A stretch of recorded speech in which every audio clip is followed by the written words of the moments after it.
padahal suamiku sudah bekerja keras abis-abisan. Tetapi ya teh, sekalinya uang terkumpul, ada aja uang itu akhirnya dikeluarkan. Kok rasa-rasanya sulit banget gitu ya teh, di dalam urusan rezeki kok rasanya seret.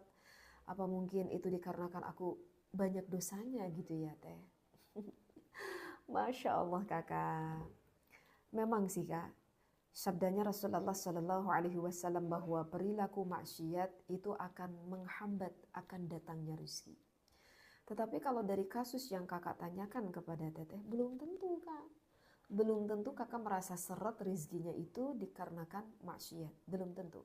Karena begini ya kak, ada beberapa kemungkinan. Yang pertama, bisa saja pengeluaran yang kakak lakukan, pengeluaran yang kakak dikeluarkan itu adalah untuk memang hal-hal yang positif. Memang hal-hal yang bersifat ibadah. Misalkan kakak mengumpulkan uang.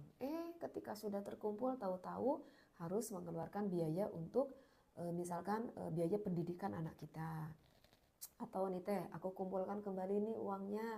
Tahu-tahu orang tua kita masuk ke rumah sakit sehingga kita harus membiayai orang tua kita. Atau bisa aja uang itu memang ya kita pakai untuk nafkah kewajiban kita sehari-hari. Sehingga rasa-rasanya tuh sulit sekali terkumpul. Nah, kalau misalkan kakak mengeluarkan untuk hal-hal yang positif, itu merupakan hal-hal yang sifatnya ibadah. Ya, kakak berhusnudzon kepada Allah. Itu adalah cara Allah yang terbaik. Kenapa? Agar uangnya itu benar-benar maslahat. Karena ketika kita diberi uang yang begitu banyak, belum tentu uang itu maslahat bagi kita. Ya, kata Allah, aku sayang sekali nih kepada keluarga ini. Lebih baik dihabiskan saja ini uangnya, yang penting uangnya ini keluar untuk yang bernilai ibadah.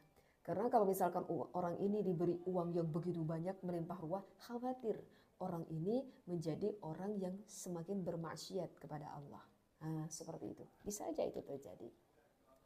Atau kemungkinan yang kedua, bisa saja kenapa kita seret di dalam rezekinya dikarenakan kita mempunyai sifat yang begitu pelit gitu. Pelit, iya pelit. Karena dengan apa yang disampaikan oleh Sayyidina Abu Bakar radhiyallahu an, orang yang pelit itu akan mendapati salah satu dari 7 hal ini. Salah satunya kita akan diberi sakit terus menerus, sakit terus menerus sampai uang kita habis sehabis-habisnya, harta kita habis sehabis-habisnya, terus aja dipakai berobat. Atau misalkan harta kita dengan secara tiba-tiba dirampas oleh kepemerintahan yang zalim misalkan. Dan ada hal yang lainnya. Jadi ya tinggal kakak tafakuri. Kakak punya sifat pelit enggak? Oh enggak teh, perasaan aku enggak pelit gitu ya. Aku dermawan cukup baik. Ya wis. Kalau begitu kakak ketika mengeluarkan uangnya dipakai untuk hal maksiat atau dipakai untuk hal positif, untuk ibadah. Oh aku dikeluarkan untuk hal positif teh, untuk ibadah teh. Ya udah, kalau seperti itu kakak tinggal berhusnudzon, kakak tinggal bersyukur aja kepada Allah. Ini bagian rizki kita. Kalau kakak merasa, aduh teteh setiap rizki yang aku keluarkan itu adalah untuk hal yang tidak ada faidah untuk ibadah, bahkan sampai maksiat, ya kakak segeralah bertaubat. Teh, aku pernah berzina. Semenjak itu aku merasa kalau rezekiku sekarang semakin sulit. Karena usahaku sekarang semakin menurun. Aku sudah melakukan mencoba ini, mencoba itu, tapi tetap aja terus gagal. Dan rasanya semakin sulit aku untuk mendapatkan rezeki. Apakah itu dikarenakan dosaku karena aku pernah berzina teh? Wahai kakak, teteh menjadi ingat dengan apa yang disampaikan oleh Imam Qurtubi. Bagi orang yang perilaku berzinah, maka kita akan mendapatkan 6 keburukan. 6 keburukan itu salasun fid dunya akan didapatkan ketika di dunia, wasalasun fil akhirah, dan ketika keburukan nanti ketika kita di akhirat. Nah, kata Imam Qurtubi, apa ketiga yang kita dapatkan di dunia itu? Yang pertama, kita akan dihilangkan cahaya wajah kita. Yang kedua, kita akan diberikan usianya tidak terlalu panjang, jadi usia yang pendek. Dan yang ketiga, nah ini, kita akan kekal di dalam kefakiran dan juga kemiskinan. Kemudian kata Imam Qurtubi dilanjutkan, wasalasun fil akhirah, 3 keburukan yang akan kita dapatkan di akhirat. Yang pertama tentu kita akan mendapatkan murka dari Allah. Ya karena Allah tidak ridho atas perilaku kita. Kemudian ketika nanti kita dihisab oleh Allah, maka akan begitu berat di dalam hisabannya. Dan tentu orang yang berzina akan mendapatkan adab dari Allah sehingga Allah memasukkan kita ke dalam nerakanya Allah. Na'udzubillahi min dzalik. Jadi mohon diperhatikan ini bagi orang yang berzina dengan apa yang disampaikan oleh Imam Qurtubi. Tetapi kakak, wahai siapapun yang pernah melakukan berzina atau perzinahan ini, segeralah, lekaslah bertaubatan nasuha kepada Allah. Karena sebagaimanapun besarnya dosa kita, jika kita benar-benar bertaubatan nasuha kepada Allah, maka kata Allah, kita kembali suci dari dosa tersebut. Jadi jangan berputus asa juga, wahai kakak yang bertanya, segeralah Anda bertaubatan nasuha kepada Allah, maka nanti Allah akan berikan kepada kita petunjuk-petunjuknya. Ketika pacaran rasanya indah sekali teh, tetapi ketika sudah berumah tangga rasanya pahit. Padahal rumah tangga aku teh baru mau menuju ke 2 tahun. Setelah aku melahirkan, aku semakin jelas melihat sifat suami aku. Rasa-rasanya aku ingin pisah aja teteh. Ada yang curhat? Masya Allah kakak, teteh menjadi ingat akan sabdanya Rasulullah Sallallahu Alaihi Wasallam, "Khuffatil jannah bil makarih, wa khuffatin nar bisyahawat." Surga itu akan diliput, akan dibungkus dengan hal-hal yang tidak kita sukai kak. Tetapi justru sebaliknya kalau neraka itu kan syahwat. Jadi diliputi dengan hal-hal yang kita inginkan. Kakak mungkin sudah paham kalau menikah itu adalah ibadahnya yang sangat panjang gitu ya kan. Jadi di dalam rumah tangga, jangankan ketika kita harmonis, ketika di dalam rumah tangga ada pertengkaran sekalipun, itu jadi ibadah. Dan tentunya yang namanya ibadah itu akan mendatangkan pahala ketika kita bertengkarnya pun loh kak. Berbeda dengan ketika kita pacaran. Kita pacaran bukan lagi ngambek-ngambekan ini mah. Lagi lagi mesra-mesranya gitu ya kak. Ketika kita lagi mesra-mesranya dengan pacaran kita, itu nggak jadi ibadah, nggak jadi pahala. Justru sebaliknya itu haram. Yang namanya haram, yang namanya dosa, yang akan mengakibatkan kita masuk ke dalam nerakanya Allah. Karena begitulah yang namanya surga tadi bil makarih, diliputi, dibungkus dengan seolah-olah halnya itu nggak indah gitu. Tetapi kalau yang namanya haram, yang namanya dosa, itu akan terlihat casingnya, bungkusnya itu terlihatnya indah gitu.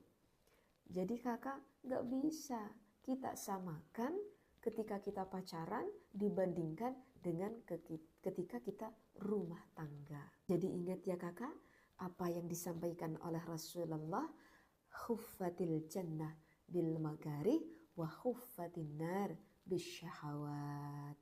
Suamiku egois teh, suamiku arogan teh, suamiku kadang suka meledak-ledak teh. Aku menerima dan aku sabar.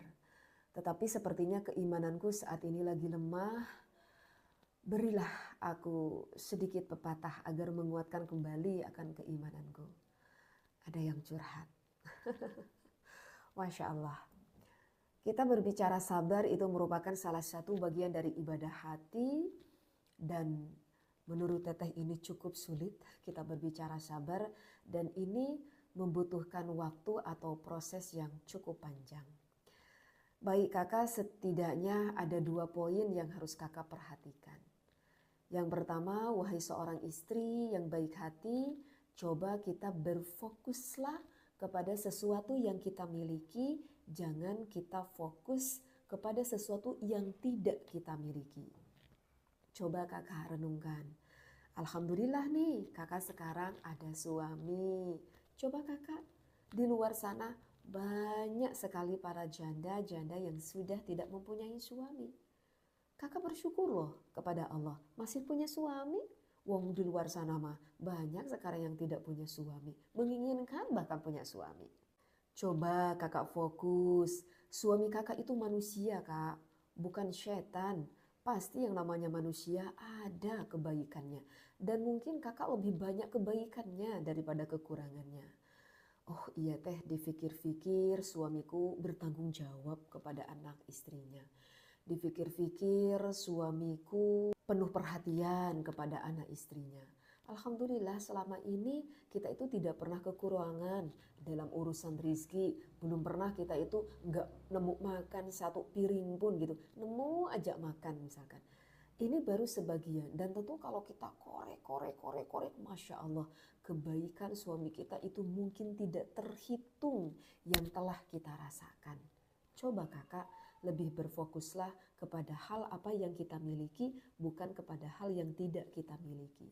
Kalau kita berfokus kepada hal yang kita miliki, maka kita akan menjadi sosok orang yang lebih bersyukur.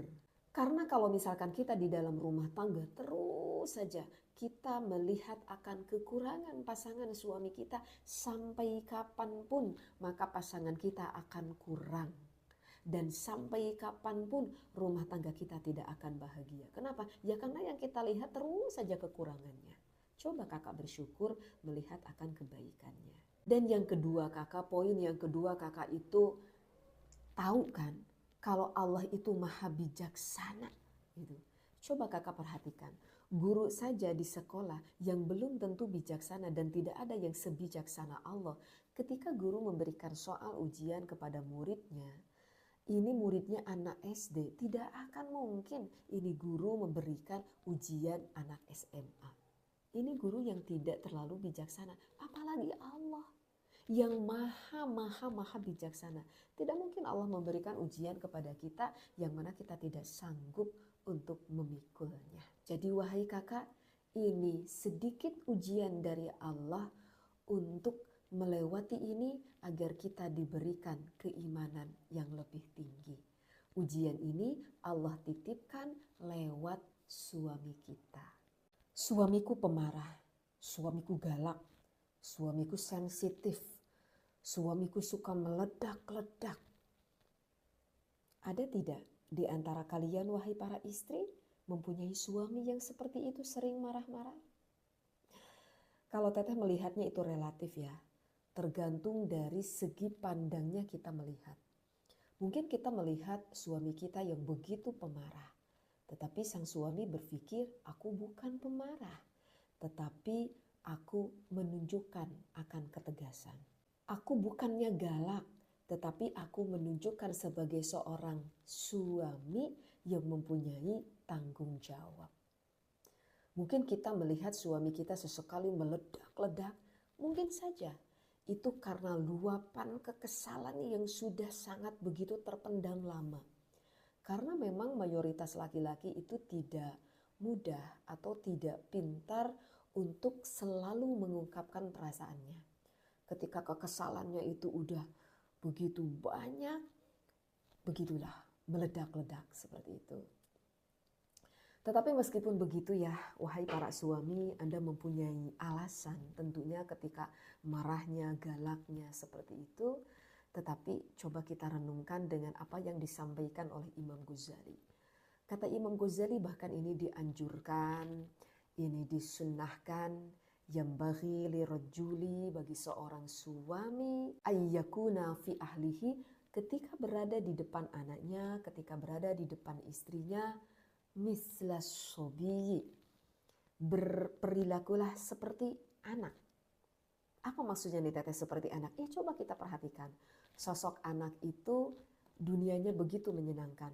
Senang sekali bermain. Kalau tertawa begitu lepas. Anak itu biasanya senang sekali bercanda.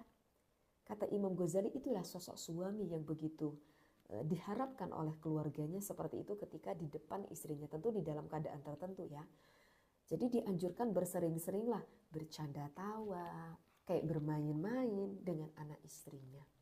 Nah barulah ketika seorang suami kembali di tengah masyarakat, kembalilah menjadi seorang laki-laki yang mempunyai wibawa.